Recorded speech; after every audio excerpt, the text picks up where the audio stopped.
மே மாதம் இன்னும் முடியல. ஆனால் May 31 மெமோரியல் டேன்றனால ஸ்டாக் மார்க்கெட் க்ளோஸ் ஆகிருக்கும். ஸோ அதனால் ஸ்டாக் மார்க்கெட் பொறுத்த வரைக்கும் மே மாதம் ஆல்ரெடி முடிஞ்சிருச்சு. இந்த வீடியோவில் மே மாதத்தில் என்ன முக்கியமாக நடந்துச்சு, நாம் என்னெல்லாம் கற்றுக்கலாம் தான் இந்த வீடியோவில் பார்க்க போகிறோம். அதோட இப்போதைய கரண்ட் மார்க்கெட் கண்டிஷன் என்ன, ஜூன் மாதம் எப்படி இருக்க போகுது, கிரிப்டோ கரன்சி பிட்காயின்லாம் ஏன் கிராஷ் ஆச்சு, அடுத்து அதோட ப்ரைஸ் எங்கே போக வாய்ப்பு இருக்குது, அதையும் சேர்த்து தான் இந்த வீடியோவில் பார்க்க போகிறோம். இந்த வீடியோலாம் பிடிச்சிருந்துச்சுன்னா லைக் பண்ணுங்கள், சப்ஸ்கிரைப் பண்ணாதவங்க சப்ஸ்கிரைப் பண்ணுங்கள், முடிஞ்சால் மற்றவங்களுக்கும் ஷேர் பண்ணுங்கள். என் பேர் கார்த்தி. வெல்கம் டு துட்டு மணி மணி.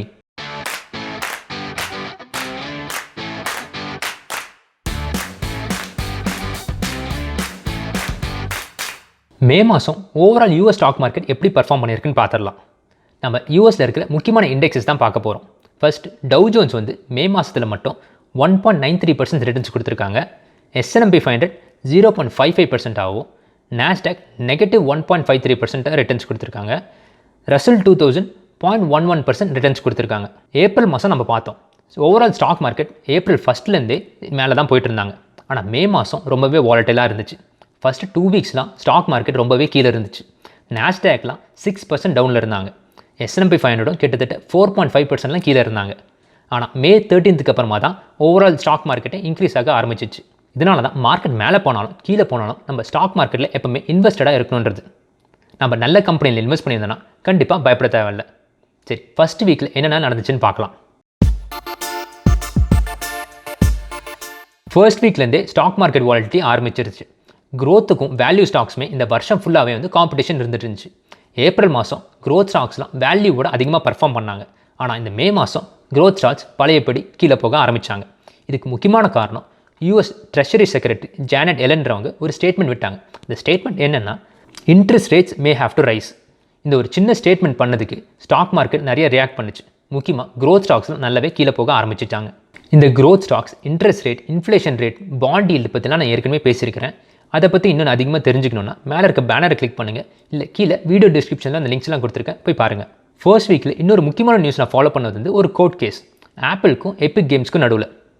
நான் ஏன் இதை ஃபாலோ பண்ணுறேன்னா, இந்த கேஸ் வந்து ஆப்பிளோட ஸ்டாக் ப்ரைஸை அஃபெக்ட் பண்ணுறதுக்கு நிறைய வாய்ப்பு இருக்குது. ஒருவேளை ஆப்பிள் வந்து இந்த கோர்ட் கேஸில் தோத்துட்டாங்கன்னா உங்களோட ஸ்டாக் ப்ரைஸ் வந்து கீழே போகிறதுக்கு நிறைய வாய்ப்பு இருக்குது. அப்படி கீழே போச்சுன்னா நான் இன்னும் கொஞ்சம் இன்வெஸ்ட் பண்ணலான்ட்டு வெயிட் பண்ணிட்டு இருக்கிறேன். இது என்ன கேஸ்னா, ஜென்ரலாக ஒரு கம்பெனி வந்து ஆப்பிள் ஆப் ஸ்டோர் மூலமாக ஏதாச்சும் சேல்ஸ் பண்ணாங்கன்னா ஆப்பிளுக்கு ஒரு 30% ஃபீ கட்டணும். எபிக் கேம்ஸ் வந்து இந்த 30% வந்து அதிகம், அவங்களால கட்ட முடியாதுன்ட்டு அவங்களே ஒரு தனியாக பேமெண்ட் பிளாட்ஃபார்மை க்ரியேட் பண்ணாங்க. ஆப்பிளுக்கு இது பிடிக்கல. அதனால் ஆப்பிள் வந்து எபிக் கேம்ஸை அவங்களோட ஆப் ஸ்டோர்லேருந்து ரிமூவ் பண்ணிட்டாங்க. இதனால் எபிக் கேம்ஸ் வந்து ஆப்பிள் மேலே ஒரு லாசூட் ஃபைல் பண்ணாங்க. இதை எதிர்த்து ஆப்பிளும் எபிக் கேம்ஸ் வந்து அவ்வளோ ரூல்ஸ்லாம் ஃபாலோ பண்ணுறதுலன்ட்டு அவங்களும் ஒரு கவுண்டர் லாசூட் ஃபைல் பண்ணாங்க. இதோட ட்ரையல் வந்து இப்போ போய்கிட்டு இருக்கு. என்னை பொறுத்த வரைக்கும் இந்த கேஸ்னால ஆப்பிளுக்கு எந்த ஒரு டிப்பு வந்தாலுமே வந்து ஒரு பையிங் ஆப்பர்ச்சுனிட்டி தான். இன்னொரு முக்கியமான நியூஸ் நான் ஃபாலோ பண்ணது வந்து Peloton was hit $165 million due to treadmill recall. Peloton வந்து ஒரு home work out fitness company. இவங்க லாக்டவுனில் ரொம்பவே பாப்புலராக இருந்தாங்க. இந்த ரீகால் நியூஸ் வந்ததுனால ஸ்டாக் ப்ரைஸ் வந்து ஒரே நாளில் 14.5% கீழே போயிருந்தாங்க. இந்த மாதிரி ரியாக்ஷன் நிறையா ஸ்டாக்குக்கு நடக்கும். அந்த கம்பெனிக்கு ஏதாச்சும் நெகட்டிவ் நியூஸ் வந்துச்சுன்னா அவங்களோட ஸ்டாக் ப்ரைஸ் நல்லாவே ரியாக்ட் பண்ணணும். சில கம்பெனி வந்து ஒரு 3 monthsலேயோ இல்லை 1 yearலையோ ரிகவர் ஆயிடுவாங்க. இந்த சார்ட்டில் இப்போ நீங்கள் பார்த்தீங்கன்னா பெலட்டானோட ஸ்டாக் ப்ரைஸ் அடுத்த நாள்லேருந்தே வந்து ரிகவர் பண்ண ஆரம்பிச்சிருச்சு. என்னோட இன்ஸ்டாகிராம் பேஜ்லையும் ஃபேஸ்புக் பேஜ்லையும் இதை பற்றி ஒரு ஸ்டேட்டஸ் போட்டிருந்தேன். ஹோப்ஃபுல்லி சில பேர் இந்த சிச்சுவேஷனை கன்சிடர் பண்ணி இன்வெஸ்ட் பண்ணியிருப்பீங்கன்னு நினைக்கிறேன். இதுதான் என்னோட இன்ஸ்டாகிராமும் ஃபேஸ்புக் பேஜும். இன்ட்ரெஸ்டடாக இருந்தீங்கன்னா ஃபாலோ பண்ணுங்கள். நான் டெய்லி மார்க்கெட் அப்டேட்டாக என்னோட ஸ்டேட்டஸில் போடுவேன். சரி வாங்க, மே மாதம் செகண்ட் வீக்கில் என்ன நடந்துச்சுன்னு பார்க்கலாம். செகண்ட் வீக் பிகினிங்லையும் ஸ்டாக் மார்க்கெட் டவுனில் தான் இருந்துச்சு. இன்ஃப்ளேஷன் ரிப்போர்ட்லாம் வந்துச்சு. அதெல்லாம் ஸ்டாக் மார்க்கெட்டுக்கு ஹெல்ப் பண்ணவே இல்லை. முக்கியமான ஹெட்லைனாக வந்து inflation speeds up in April, consumer price index spikes 4.2% from previous year. அவங்க எக்ஸ்பெக்ட் பண்ணதே வந்து 3.6% தானா. இந்த ரிப்போர்ட்லாம் ஸ்டாக் மார்க்கெட்டுக்கு கண்டிப்பாக நெகட்டிவாக தான் ரியாக்ட் ஆச்சு.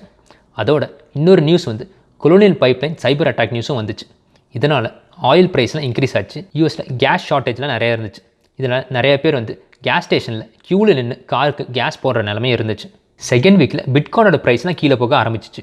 அது எண்ட் ஆஃப் செகண்ட் வீக்லாம் ஈலான் மஸ்க் ஒரு ட்வீட் போட்டார், Tesla will stop accepting bitcoins to purchase Tesla cars.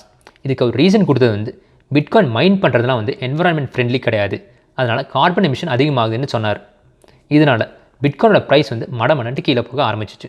அது மட்டும் இல்லாமல் பிட்காயினோட எனர்ஜி கன்சம்ஷன் அதிகமாக இருக்கனால அவர் வேறு ஏதாச்சும் கிரிப்டோ கரன்சியை கன்சிடர் பண்ண போகிறான்னு சொன்னார்.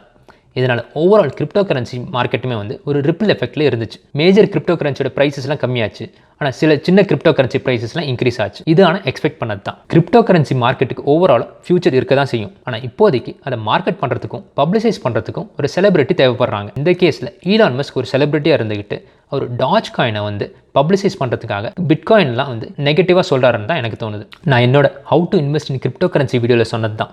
இந்த கிரிப்டோ கரன்சி வந்து ஒரு வாலடைல் மார்க்கெட். ஒரு சின்ன ட்வீட் போடும் அதோட ப்ரைஸை சேஞ்ச் பண்ணுறதுக்கு. அதுதான் இப்போ எக்ஸாக்டாக நடந்திருக்கு. அந்த வீடியோ பார்க்கறதுக்கு மேலே இருக்க பேனரை கிளிக் பண்ணுங்கள், இல்லை கீழே வீடியோ டிஸ்கிரிப்ஷனில் அந்த லிங்க் இருக்குது, போய் கண்டிப்பாக பாருங்கள். அதே சமயத்தில் ஸ்டாக் மார்க்கெட்டை இன்க்ரீஸ் ஆக ஆரம்பிச்சிருச்சு. 2018 மாதிரி கிரிப்டோ கரன்சிஸ்லாம் ஒரு 50 to 60% கீழே போக போகுதுன்னு நினச்சிட்டு ஸ்டாக் மார்க்கெட்டில் இன்வெஸ்ட் பண்ண ஆரம்பிச்சிட்டாங்க. நான் என்னோட இன்ஸ்டாகிராம் ஸ்டேட்டஸில் இந்த டிப்பு வந்து பிட்காயின் வாங்குறதுக்கு ஒரு வாய்ப்புன்னு சொல்லியிருந்தேன். நம்ம பிட்காயின் வந்து ஆல் டைம் ஹையில் இருக்கும்போது கீழே வந்துச்சுன்னா வாங்கலான்ட்டு வெயிட் பண்ணுவோம். ஆனால் அதுவே கீழே வந்துச்சுன்னா இல்லை இன்னும் கொஞ்சம் கீழே போகட்டுன்னு வெயிட் பண்ணுவோம். இல்லை இப்போ இன்வெஸ்ட் பண்ணுறதுக்கு கொஞ்சம் ரிஸ்க்குன்னு தோணும். ஆனால் இந்த ஹேபிட்டை நம்ம கொஞ்சம் கொஞ்சம் மாற்றிக்கணும். ஏன்னா இது ஸ்டாக்ஸுக்குமே பொருந்தும். ஒரு கம்பெனியோ இல்லை பிளாக் செயின் பிட்காயின் ஒரு புது டெக்னாலஜி மேலே நம்மளுக்கு நம்பிக்கை இருந்துச்சுன்னா கண்டிப்பாக அதில் கொஞ்சம் இன்வெஸ்ட் பண்ணலாம். அதுக்காக நம்மளோட என்டையர் சேவிங்ஸுமே வந்து அதில் இன்வெஸ்ட் பண்ணக்கூடாது. நம்ம போர்ட்ஃபோலியோவில் எவ்வளோ கிரிப்டோ கரன்சி இன்வெஸ்ட் பண்ணலான்ட்டு நான் போன வீடியோவில் பேசியிருக்கிறேன். அந்த வீடியோ கண்டிப்பாக பாருங்கள். சரி, 3rd வீக்கில் என்ன முக்கியமாக நடந்துச்சுன்னு பார்க்கலாம். ஃபர்ஸ்ட் முக்கியமான ஹெட்லைன் வந்து fully vaccinated can no longer wear mask அப்படின்ட்டு CDC சொன்னாங்க. ஸ்டாக் மார்க்கெட் இந்த ஹெட்லைனுக்கு நல்லாவே பாசிட்டிவாக ரியாக்ட் பண்ணாங்க. அதோட வீக்லி ஜாப்லெஸ் கிளைம்ஸ் ரிப்போர்ட்டும் ஆல் டைம் லோவில் வந்துச்சு. ஸோ எக்கனாமி நல்லாவே இருக்குது. பேண்டமிக்லேருந்து ஃபாஸ்ட்டாக ரிகவர் ஆகிட்டு இருக்குது. இதெல்லாம் இந்த தடவை ஸ்டாக் மார்க்கெட் பாசிட்டிவாக ரியாக்ட் பண்ணுச்சு. ஆனால் இதே தான் February மாதமும் March மாதமும் நடந்துச்சு. ஆனால் ஸ்டாக் மார்க்கெட் அதை நெகட்டிவாக ரியாக்ட் பண்ணுச்சு. ஸோ அதனால தான் மார்க்கெட்டில் வந்து நம்ம டைம் பண்ணவோ ப்ரெடிக்ட் பண்ணுறதோ ரொம்ப கஷ்டம். ஸோ ஒரு சிம்பிள் ரூல் தான், ஒரு பிளானை செட் பண்ணிவிட்டு ஸ்டே ஆல்வேஸ் இன்வெஸ்டட். இந்த வாரத்தில் நான் இன்னொரு இன்ட்ரெஸ்டிங்கான நியூஸ் பார்த்தது வந்து பெர்க்ஷயர் ஹாத்வேயோட போர்ட்ஃபோலியோ. பெர்க்ஷயர் ஹாத்வே வந்து வாரன் பஃபெட்டோட கம்பெனி. வாரன் பஃபெட் நம்மளுக்கு நிறைய பேர் தெரிஞ்சிருக்கோம். வேர்ல்ட்லே 7th richest person. இந்த சார்ட்டை வந்து அவங்க எவ்ரி குவார்ட்டர் ரிலீஸ் பண்ணுவாங்க. இந்த சார்ட்டில் நீங்கள் பார்த்தீங்கன்னா பெர்க்ஷயர் ஹாத்வே எந்தெந்த கம்பெனிலாம் எவ்வளோ இன்வெஸ்ட் பண்ணியிருக்காங்கன்ட்டு சொல்லியிருக்காங்க. டாப் இன்வெஸ்ட்மெண்ட்டாக வந்து Apple, bank of America, American எக்ஸ்பிரஸாக தான் இருக்குது. நான் இந்த லிஸ்ட்டில் 3 கம்பெனிஸ் பற்றி இந்த யூடியூப் சேனலில் பேசியிருக்கிறேன். அதை யாராச்சும் கெஸ் பண்ணி கமெண்ட்ஸில் டைப் பண்ணுங்கள். நீங்களும் இதில் ஏதாச்சும் இன்வெஸ்ட் பண்ணியிருந்தீங்கன்னா சொல்லுங்கள். சரி, அடுத்து 4th வீக்கில் என்னெல்லாம் நடந்துச்சுன்னு குயிக்காக பார்த்துடலாம். கிரிப்டோ கரன்சி இன்னமும் கீழே போய்கிட்டு தான் இருந்துச்சு. ஈலான் மஸ்க் வந்து பிட்காயின் மைனர்ஸ் எல்லாம் மீட் பண்ணி எனர்ஜி கன்சப்ஷன் பற்றி பேசினேன்லாம் சொன்னார். ஆனால் இன்னமும் ப்ரைஸஸ்லாம் வந்து கீழே போய்கிட்டு தான் இருந்துச்சு. பிட்காயினோட ப்ரைஸ் வந்து $30,000 கிட்ட போகும்னு நினைக்கிறேன். இப்போதைக்கு $30,000 தான் ஒரு ரெசிஸ்டண்ட்டாக இருக்குது. அதை பிரேக் பண்ணி கீழே போச்சுன்னா ப்ரீவியஸ் ஆல் டைம் ஹையாக $19,000 வரைக்கும் போனாலும் போகும். ஆனால் திரும்பி இன்க்ரீஸ் ஆகிறதுக்கு வாய்ப்பு இருக்குது. ஆனால் கொஞ்சம் வருஷம் ஆகும். அடுத்து ஸ்டாக் மார்க்கெட்டில் மீம் ஸ்டாக்ஸ்ன்னு சொல்கிற கேம் ஸ்டாப்பும் AMC என்டர்டெயின்மெண்ட்டும் இன்க்ரீஸ் ஆக ஆரம்பித்தாங்க. இது சேம் ஸ்டோரி தான். ரெடிட் ஃபாரமில் வால் ஸ்ட்ரீட் பெட்ஸில் இந்த ஸ்டாக்ஸை வாங்கலான்ட்டு சொல்கிறாங்க. அதனால் ஹெட்ஜ் ஃபண்ட்ஸுக்கு நிறைய அஃபெக்ட் ஆகுது. திரும்பி ஹெட்ஜ் ஃபண்ட்ஸும் இந்த ஸ்டாக்கை திரும்பி வாங்குறாங்க. இந்த தடவை கிரிப்டோ கிராஷும் இந்த ஸ்டாக் ப்ரைஸ் இன்க்ரீஸ் ஆகிறதுக்கு ஒரு காரணம். கிரிப்டோ கரன்சியில் ஏதாச்சும் ப்ராஃபிட் பார்த்தவங்களாம் இந்த ஸ்டாக்கில் இன்வெஸ்ட் பண்ண ஆரம்பிச்சிட்டாங்க. என்னோட ஒப்பீனியன் இன்னும் மாறல. இந்த ஸ்டாக்லலாம் இன்வெஸ்ட் பண்ணால் டென்ஷனும் ஸ்ட்ரெஸ்ஸாகவும் தான் இருப்போம். எப்போ வாங்கணும்னு தெரியாது, எப்போ விற்கணும்னு தெரியாது.